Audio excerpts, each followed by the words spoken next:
Jem no sia abo Ghana man adeshaman memo bibiara ajo deba enwumbre no sia ebusia kase akan kase bo wo big family radio kasa efrido embrono aso de ensam ahodo yensaka na yaboaboa no osemufo asondo kronjen mejeber na de jena metne godo manze bosom de enwumbre no sia otodo ebien ewende mu no mede ebosom ende enwumbre and some no doors pa nemom zosa fata de ti ebi ewo menyede yewra Alexander apanyo makin akasa chem de se chami no man Ghana mbehye bidwemu fie wan hwe ya obapam na efi pa yezinchemu de bro na ono kriye sanso ka se e na ochem de mesimo akoye de afi apeme bi na dunu ngwotwe mu no Ghana fo basan de NPP aba abanmu biom Yako nsamfu from Sudan na yewra case a lot of forson ono so akaso mrese bedwemu fie na asem waka no oye wonwo pa ne so enchemu no meze erebro ma me Sarah adwoa safo a ono no ne so rekase yo asdo me kwa benya monka ebusia ye dinchemu ne bro inteje brey da mara so na oye so afopon bi akasa ochem dey ama yoko so wo chem a high strong wo high strong no bi baba abasembisi ye dinchemu ne bro na adeshi binum so de chede wona da no da pa ma we sema we si ne dey wunye baby mporofo ntira ato wode adesaze atumpenfo nyima no so ebati bi wakase bom no ensam ne bi kan hu ena ya bonne bedaw maze bosomote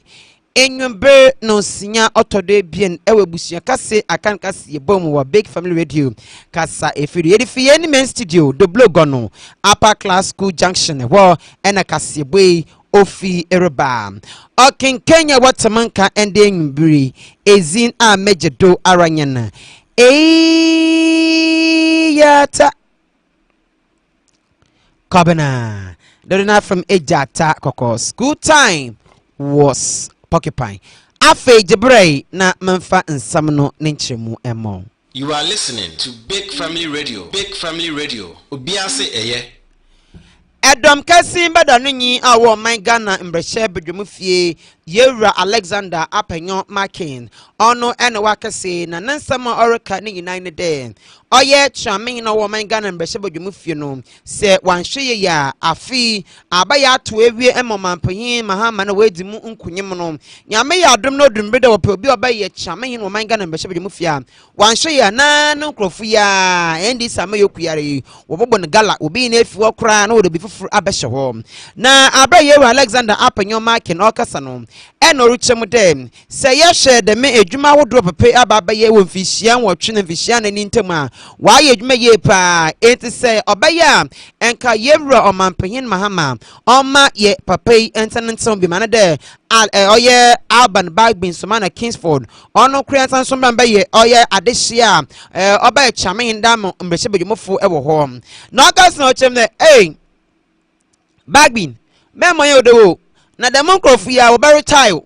enti bo mpe no retain wo metene go no de biom na be chame hin emo man Ghana biom until the meda anhwe ya wo boto abetie no we yiwe enti okase na ochem dem yero Bagbin wa ye edwuma papa edwuma dos wa ye bi pa wa ye bi da abo man Ghana mende Ghana yedu pepensu bi otodam enti hu nyam poda nka Bagbin de wozo obi ba be shana nim na wo be bi wo kaka fo bi dem on me megina na nim mfaman na nka be ya nka wo ma ono ntena ho enti se Bagbin ahwe ya wo ba pam no. Mr. Speaker, the institutional empowerment you've given to Parliament is equal to none. It's largely because, Mr. Speaker, we had you as a speaker coming from within. Mr. Speaker, I don't know whether you are being retained or a new person is going to be appointed, but I pray that if they decide, Mr. Speaker, if they sack you, Mr. Speaker, of all that you've done for them, they are going to sack you. Of all that Mr. Speaker has done for you, you are going to sack Mr. Speaker. We will see. Mr. Speaker, if they decide to retain you, I know Parliament is going to benefit. But should they decide to retire you, Mr. Speaker, they can do it. they can do it. They are unpredictable, they can do it. If they decide to retain you, the happiness of this house will gather further momentum. However, if the new government decides to bring a new speaker, that speaker should come from within. We don't want an outsider. We want somebody from within who would understand us. Ebusia yewura Alexander afenyo makin sanso kasai no ruche mude se yehwe afe apime bi ne duenu anan abaga ne yeto men pipi ama yokunu wezi ntwo na ose we hyenze me bebre no wozi efim enti afize wo kwakwatena se wo kwakudaze na wa atwebuku na pen na pencil atrodrete wo twibi pa na we sipone kasa atena ho na chede afi impime bi ne duenu anan adekro nta ma yezi ntwo ewa abatum no nyini na chede eyi no afi ye na embrebiam ne yekobiam eyi ye mfa behiem ye be yi efim enti na chede woka ye yifim fabi ka ho aha ne twa ho kakra hihye ne ye aha ye ne dey wokotena ase na wa homework ye pa na woka ye ne ye ya onu mpo no Ghana fo be mo ne gidi bi dey ampaniampa no NPP ama yekunu wokọ na wokatena opposition infishia anan no wekusuen zema ebie ne baase bi enti ye basna montum ne biom enti akasa na otem dem wo afi apime ebie ne eduonu awotwe mu no oyade obesan ababiom na wabeje oman Ghana na wode akobebe papa na woleba no so de wonyim na Ghana fo ewo gizi won mu dem wode nkunyimdi na ndama papa wode bro oman Ghana enti wokokasa sie hu ye pa impefu ka asemi dem se besese gura ye no chara na chede osesie no hom enti won so wakacha na waba na woba na chede wo beje wonando ye pa wose won na nkasa no edom kuma wo ba be no owo mo de oye hu pa nanso ehwe edom kuma won dodo wo se oye hu ya na chede wonya do ba be bi a ode ohaw na tete ba bro man Ghana won fa violence mba won de tuturu sam e ukasam ena ntawonta wo bi dibiri fam ba na mom wo begina mbrebi mu no wo de dimu no djuma na wa aboa ma Ghana etuma afanda papa efra na NPP ama yekunu won so etuma akonya ama Ghana fa hu dem aso NPP oba ye dom kuma e wo man Ghana mbeche bedwum fie no wotumi e bibi e de boe oman no. Mr. Speaker, the institutional and the Senate Parliament, we had a commanding majority of 169, which was very unprecedented, with over 1 million votes for the presidential candidate Nana Addo Dankwa Akufo-Addo. In 2020 election, again we had a split parliament, where people say hung parliament, with just a single majority which I lead. Then we had over 500,000 votes for our presidential candidate Nana Addo Dankwa Akufo-Addo. Now come 2024, where they have over 170 seats. C'est la vie. That is life. That is democracy. All right? We congratulate them. The people of Ghana have heard them. They've given them the mandate. Our job in opposition is to do what we're supposed to do. Keep their feet to the fire. So this is not something that has to be celebrated in perpetuity. They would have to be magnanimous in victory as we see the next 4 years. We are very positive that come 2028, Ghanaians will return us into office. We are going to take stock, look at where we got it wrong, correct our mistakes, come together as a team, as a formidable opposition, as a formidable minority, not to be disruptive, no violence, no chaos, but to act within the confines of the law, argue on issues, and distinguish ourselves for the people of Ghana to know that this is MPP. We believe in democracy and we accept the result. Safe to say that some outstanding areas that our friends are doing mischief, acting in bad faith, we call on them to appreciate what it entails to engage in this process and allow the EC to do its work. na ebusia yera Alexander afanyoma kenwe no okase wo manga na mbrehye bodwom fie ho na okase no rechemu de sesi arade yema mpanyin oye yera Yohane Dramani Mahama onchebe won besi egwado no oye ne campaign na do olbo no ntoa no okase bebre kan nsam ahodo empo no ne manifesto mu no okan nsam bi ewo mu pa ensam oka ebin de senyame ya adom na ganafo ezitumi hyanansa na obaye mampanyin wo manga na ha enyoma bi to the levy or electronic transfer levy and the tax no ye can levy no oboshe we ye fi wo afen so oye 10% betting tax no say ikutwolo to ade bia boto cheche bia boto be diska no the miska obato ohanchemu edu efimu the miska obato no ni na ye anhye aband bem and emission levy and levies ahodo a wo manga na ham o mampanyin Yewra Yohane Dramani Mahama ba also be ye for no Yewra Alexander afanyoma kenchema se oyi the mezaman yina fiwa abesika pam ena obeyi no de tum da bo oman no okasere no chem de hwe ana nkokwankiti policy a social intervention wa was social intervention ono de baba bo ana enti se also obeye e levy ena afen so bi ye fiwo we tax ahodo na fifo da no ye hwe sika ben ena obinya efi na woda ye dwuma ana ochem dem beye minister se edusian osodrebe sure pa the minister edusian edbeba mu abobo man Ghana. Already we are experiencing some encircling gloom. This darkness we are seeing, and looking at your posture, we know that you have promised a lean government. You say less than 40 ministers. And you, the MPs, yes. Mr. Speaker, I know they can't take it. Now that we are coming to minority, be prepared. Be prepared. You see you can't take it. You see you can't take it. Mr. Speaker, even if your flag bearer, who is now president-elect, said 60, we are going to see how many of you will make it. We are going to see. You said 60 ministers and deputy ministers, all inclusive 60. Mr. Speaker, we are going to see how you are going to protect the public purse. We hear from Honorable Setekwe that you cannot implement the free SHS. We await the outcome of your policies. Mr. Speaker, we are aware that this incoming government is going to implement this Nkoko Nkete policy. The Nkoko Nkete is a social intervention program. We are going to welcome it. But you say you are going to reduce taxes. You are going to repeal the betting tax, the e-levy. You are going to repeal all these taxes. You are going to reduce the taxes at the ports. We wonder where you get the money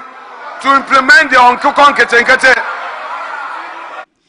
Ebusia ya konsamfo frumu na wombrehye bodwemu fie waram oye Yewra Atofoson ono eyedom kuma embadanu nyi wo man Ghana brehye bodwemu fie okasai na oruchemu de se ye hwenzama hodo rokodo wo man Ghana ha enya da menzama ne bi na wonwore be wa babaye wo ba bosom man Ghana sompa ehwo no wone papa yo na nhyehyɛ ahodo de gu akwamu obaboa mo man Ghana etuma afanta papa efram na Ghana ezimu na kontibu ayedwuma wo man Ghana no ono na wozerba abro ne edomakasa wo man Ghana brehye bodwemu fie no Dr. Kezel Atofoson okasai no chem dem NDC amayokudi wone ni swade wo nyina ne dem Ghana fo ni ehiaze no wone ehia samkote no ene wone gizi wom ene wonwa dado na emom onye dem wankasa no wo wo pɛ no na obaye eda mo man Ghana na emom zo man Ghana bɛpɛ no ene obaye edi amhwan na enti no wo wone adwuma te dem o man pahin na nado dan kokufo do no ne ba wo mia wone aban no mesbubu o man no endem na wo ba baye ase ho no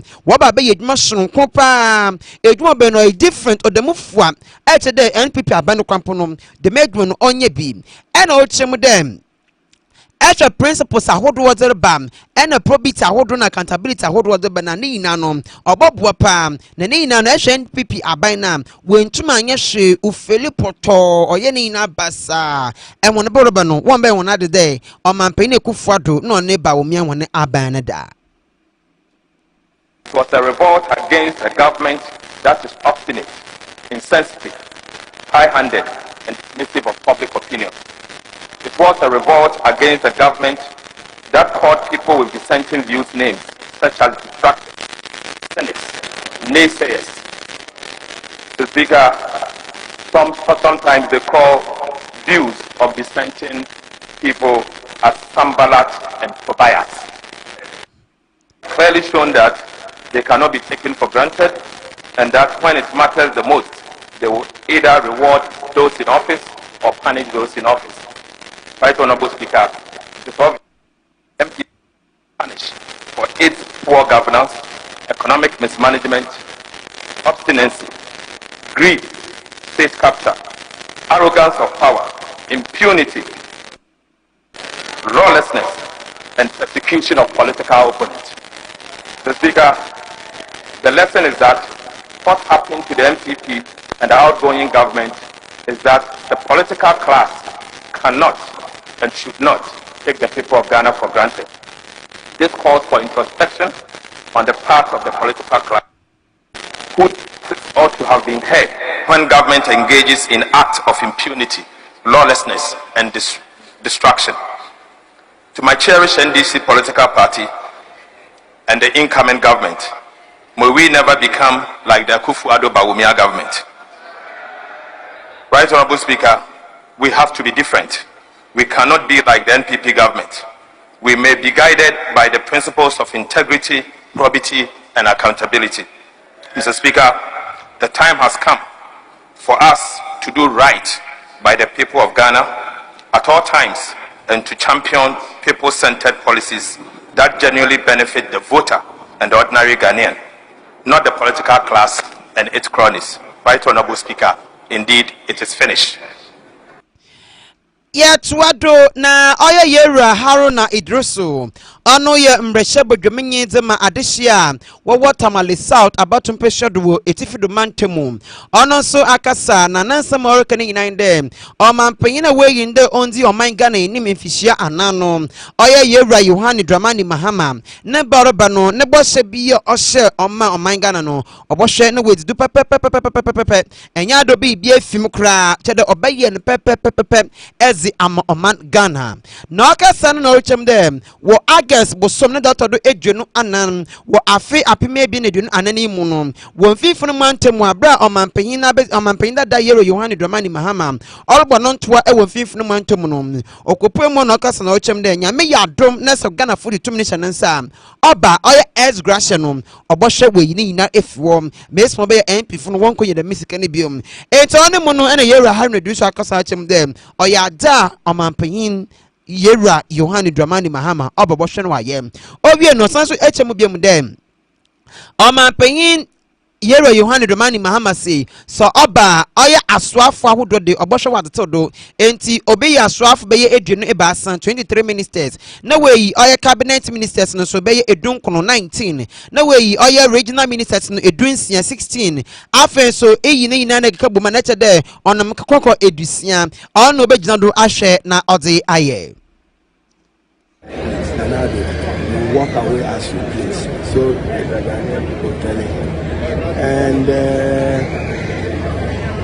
I've seen many of you question whether President Mahama can run the new government or not. It's a pledge he made to the Ghanaian people that he will protect the public purse. A true meaning of the public purse will be to downsize government. He intends to run a government with 68 ministers. That's very, very doable. I foresee him run a government with 23 ministers, so 23 ministers, some 19 cabinet ministers and their deputies, and some 16 regional ministers. Gives you some mathematics of 50, 40, 58 ministries. So regional ministers, deputies. Even current MPP, regional ministers have no deputies. What I'm aware is that President Mahama will run a government of 60 ministers. That he would honor as his word to the Ghanaian people. And for him, it is protecting the public purse and preserving public resources, which otherwise would have gone into salaries, facilities, and privileges of ministers. He's saving that money in the name of the Republic and in the name of fiscal prudence. Any other question? How do you balance that with the high levels of expectation, especially amongst the party folk who are looking at na yewo ensambu from yekopo emu odome kwabenya abatum pesha duwa na oye wane mbreshe bedwumi no nembiri etwom oye ma me Sarah adwasafo wekopo emu omanga na mbreshe bedwumi fie osenda ende ena yera Alban Bagbin Somana Kingsford ogbo yakwenye ne to de ende yi na wokotena ase otwatokra ewo afimu no ena wokra na chede ende no wokwa edafofo so bese na akobiem kwapem de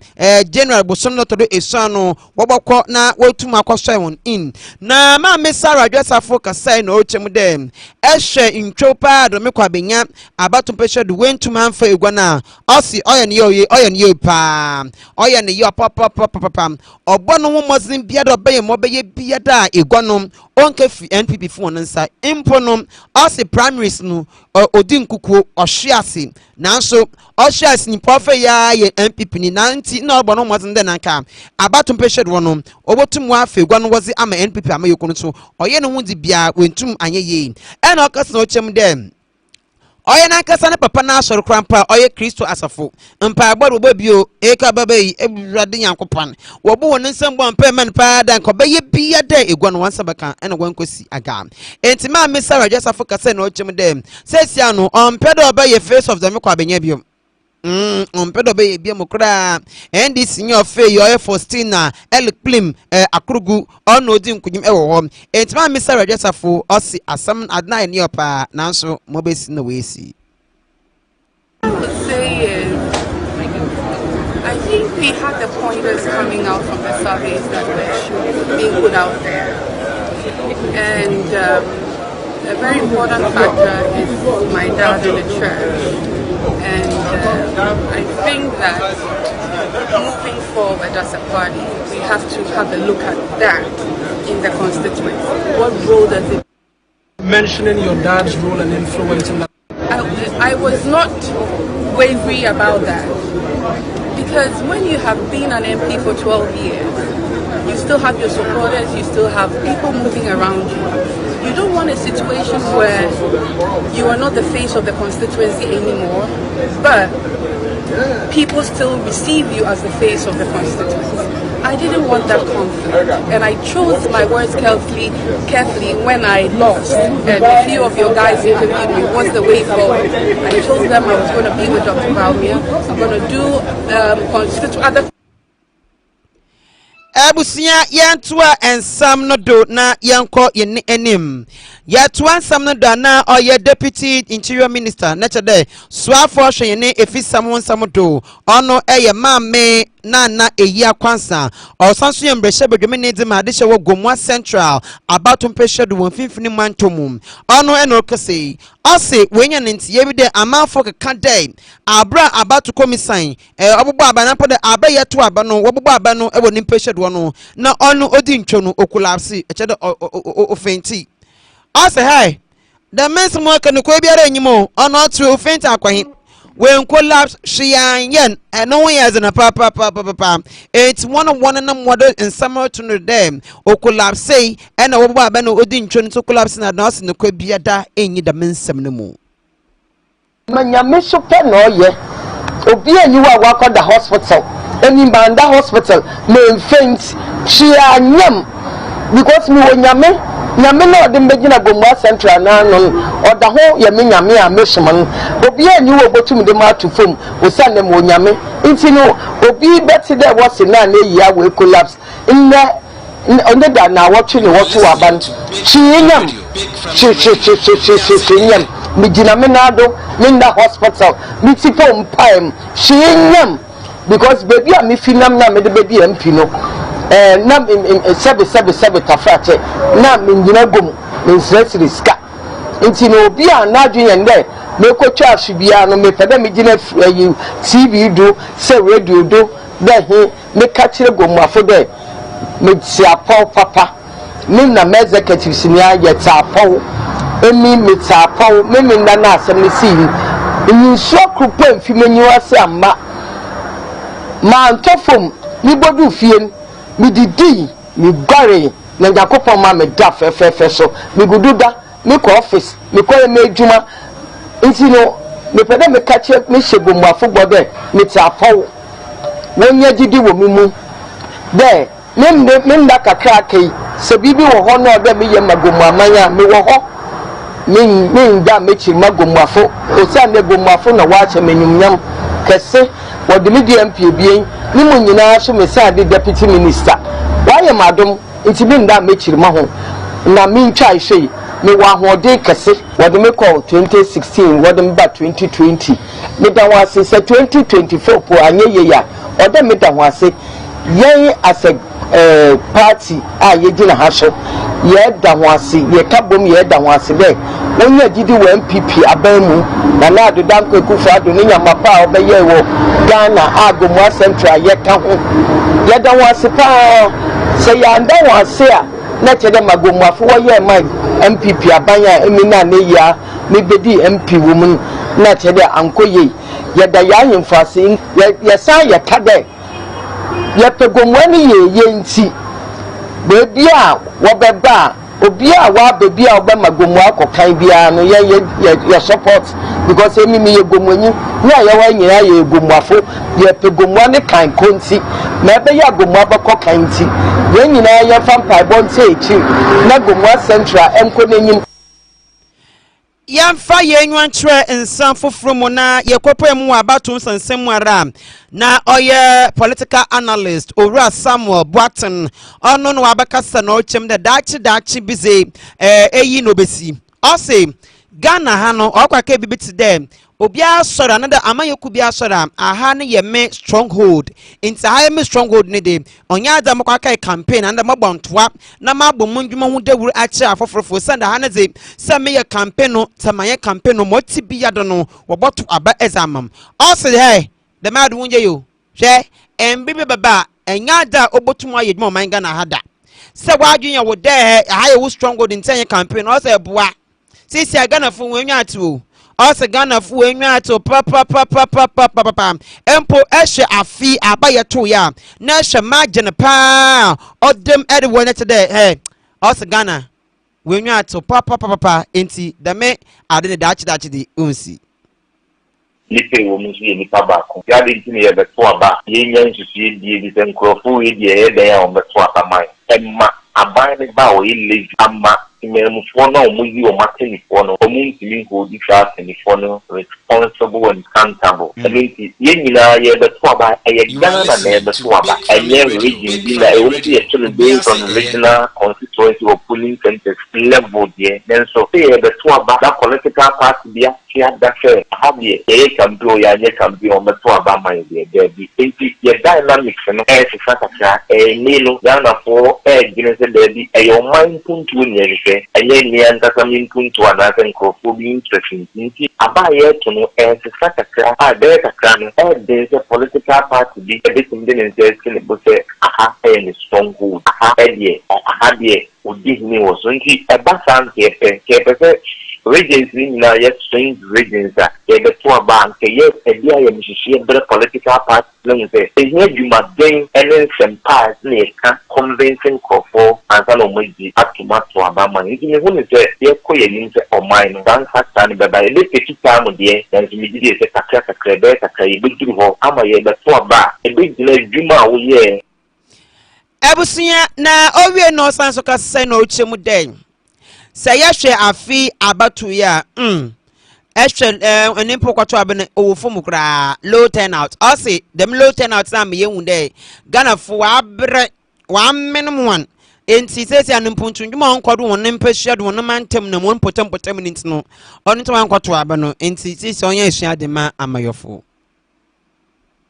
Yes, Ghana for set up because you're losing interest. Our manufacturing, mobile, and young one among them. And then a manufacturing soon or mobile, Madame, and nuclear who pass or set or Kotwaba. It is a Twaba,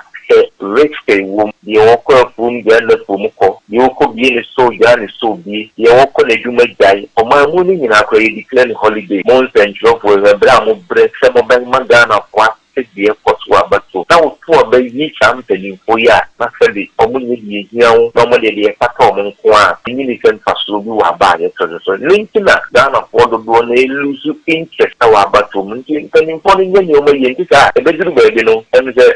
NCC for be bere pa ukromo e say e be to aba this one de o mo ka rule fiemu and o mo ko Ghana for so mo mra me to aba de na ya ba for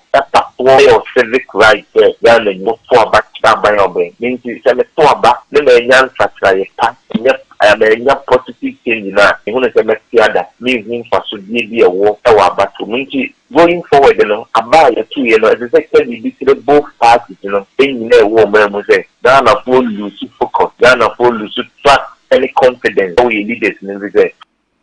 na owie no mo twato kra na ochim de yahye oye abato ye to ye omampanyin ye ra Yohane Dramani Mahama ne nkunyimze wedi no ose ono onye no wanwa onyimpefe de nkunyimze obedi na emom za oye no wom ye magin no dem ono ne Dr. Laji Mahmoud ba me wontem no ono wa mo ache de Ghana fo wa ye ready opedance opensesa e wa brabo yim enti no ose sesi asho Ghana ha na ye wono ma wodan da amayoku be bia ye mfihia wotwe enti me fense wutim de eba ne ye mfihia wotwe a Ghana fo besna mo bia komo ayos de bi mfihia wotwe ne sope Ghana fo besna etu bi o any this is one thing say after equally so no abakosem o maki enuntina me gidi say political NPP for no come on here say compared to break the it's not correct aggressive and resistant and this your position is so aggressive say person stop the eight and then it so resistant say person break the eight and then it let ma ya ba here to 2024 is very very very important and then no managing na a buy and politically a shocking me kakra and will be any and this among you be making 2024 elections now many with that huge margin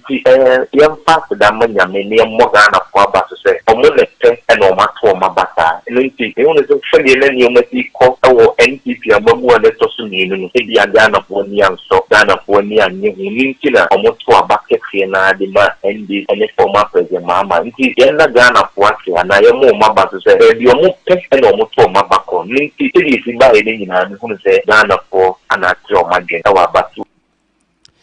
yamfa ye nwantre nsanfo from ekopemu mfimfini mantoma yakobia wo fo jokwa krobu awo himman lower denture mensin was mfimfini mantom wa arehosem wesin de enipa baye dusia numde baby was wonti boto de no akwa twea mo na pa ne yinan de nsu bi toy emehumutu ya wona de no wodem no enchansen no do apa emede no agegrodwo ememprempe wo ho reti won pa onamado emwoza de sade ato oye himman lower and afe aban no ne edwumaku akodo wo manga na henyim dem wobasre won bo won pa na afe wonem be shebe dwuma woto abayin oyo nimyafo Lawrence ayensam wode tunu nyim de opo won chopa on bo won na won so wunye bebi info won tiri emfanto na no ya pasai mefijo kwa akromo na no ya pasai ni asem si ye Njaya mkasi pa na esi kurudu yimu efidie mu asam kasi na no yenye bebi ya na mene mema ne mena na yegugu efidie mu na ade ate ye da so apa amplametu eme ya da so apa kaka da pa ya da so ina da pa enye bebi na bai ye de ko to jogu fom ada won boye minyukunu wu ema me manso onse yene ayi ene biala me manso no yesusa ahodi bi enyu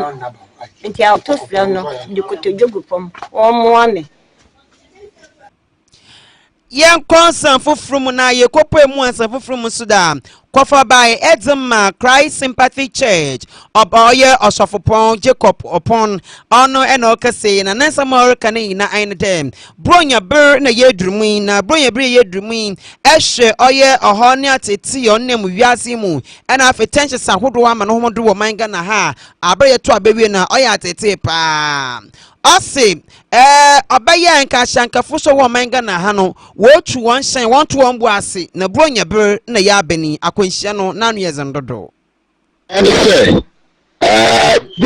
ebebe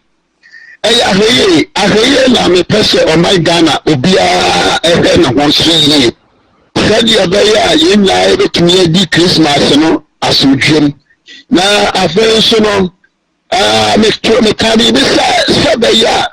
enipa bia benya kunamfan ana sa adwunemetie na wodi akwa na busia said your person ya no biara no mama yenyi ehu any negative talk biara ya ka te ya hoso se bia ya koi amane bi kwa kwa yi ana se ya koi kura na ya che ya panyimfo bi ana se ya che adofo bi no madia e de ha oni muskio ba bere ye no sa de ni nya se yi fi ho na obi biara enya gidie de ne ru e se gba de Yesu Kristo ni se wọ́n de no àwọn tẹ́lẹ̀ pa ho dan no ọbẹ̀bọ̀ ọ̀hún ban na wọ́n ma wọ́n so no wọ́tumi awie pɛyɛ ɛwɔ saa afi ɛne afɔfi da yɛbɛdi emu deɛ meka nyinaa ne sɛ obi biara ɔwɔ Ghana ha a wɔtie mi no ɔnya gyidie ɛne awerɛhyɛmu wɔ Awurade Yesu Kristo mu na ɔmfa ne ho nto no so na ɔno na ɔbɛyɛ meda wase sɛ matie me Ebusia won san foforo mu ne yekopo mu wo atoye mantomu yekopo mu ana ye Afian Kwanta Regional Hospital ehwo ena mprempen makokoduru na ne yinan ne dem oye omampanyin na adodan kwakufado ne abuduaba wosi me oye ne statue wosi edisi ehwo no kobra ne bi se na ha no the statue bi si mempe statue chede odada ko bubo statue we bunu nan kurefo enti sanka o man pene ko fado no gina wadan kanka jeme wa ne dawa enti de mensem no amane bo a oforba no yenti ebi oye Afian Kwanta Hospital run about na se takwade fu de wo ba opportunity so ye nanado run about to Afian Kwanta Hospital run about to the American camera since Arab Europe say the Nana Dankwa Akufo-Addo, His Excellency President of the Republic of Ghana, Nancy Yara Oba Thanksgiving Waha, Yano Regional Minister Honorable Kobina Ochiridako, Onye Ahimfu Binumo, Woko Kanana Darono, Woko Kubi, Oye statue Nano, what the year Thanksgiving. Na Obra would be a review in the American, no one sense the comment the upper. Na takwado fo wakade nanke about we woye yara nanka woba match nanka wakwekobu wodi efiho na yi na nkofa hwe ni mwombi na ende yara anapetutu yara ni yenya ntre de obi akwekobu ayenenam left de no asebine dem de ade akobu ma bon kese abedema ehu de wa de nena no osunsan ho ara na yepe kote wana mpa yepe du ho so na ehu de placard what the boy enima what the untam there oh this particular so and so was commissioned by blah blah blah no so we go to with this what there we go to bibi ego hon some so bi obogo wo be there the most me na what is shown in nyam them tablet ni inara we ni inara dey fi wa eta elonku bibiara ewo wa na no wodegum na so yabo modara yetini takwado fo ana sekendi takwado fo wanado na yebi se wande moro kwabi ana onye ni ngase bi nfa na hena obiara yan ni bedi nkobo bi also o ye honda papa na won pe de wore tende wode His Excellency John Dramani Mahama wode ni besi adodo da wode ni besi do no wo bebo ose akwekobu ni se train there. Yes, Ghana District Kong, the first born of Ghana. Oye, Osajefo Dr. Kwame Nkrumah. Nanka ne statue oye roundabout, a G roundabout. Just when Kwame Nkrumah roundabout, no. We bubuni inara, what you interchange your home. And by the new BBR century, BBR in the Western region. They able to make Gina Dodake, Kwame Nkrumah. It is a seven or Sinach and another damper. Statue okay Kwame Nkrumah ewo Western region no oye na kase ni fie de no we bubu no ma wari ye interchange ba no so mpo betem da ma bi wa ba ye bachi bidina na se onyu hwade a no na do dan kwa Akufo-Addo oye His Excellency ne de we hwenyim do be sisekeni ka kwada ha oye ye nti na kasa wa plan da timpe na wolu be bubu na kasa nti bi sem na statue no wa tu no wa touch ma ampa ebe tian kwanta regional hospital roundabout na first you the tablet obo and some so egudo na atabi na left a leg no so wadade aboma why you there were more on your mask get set yes am waka in the ready go na we bu na bu ante siara no na nan we bu no apa yare hwe mo be si adama bi menwa de eti ebusia ononyen aha enambre no bama kwan ma mede enwumbre no sia ebusia kase akan kase ebo no mezi ebesi amo asedan koma abna papa bi ono eno chinchini frinu ozamam okinkenya watamanka ende enwumbre zin amejedo aranyen ejata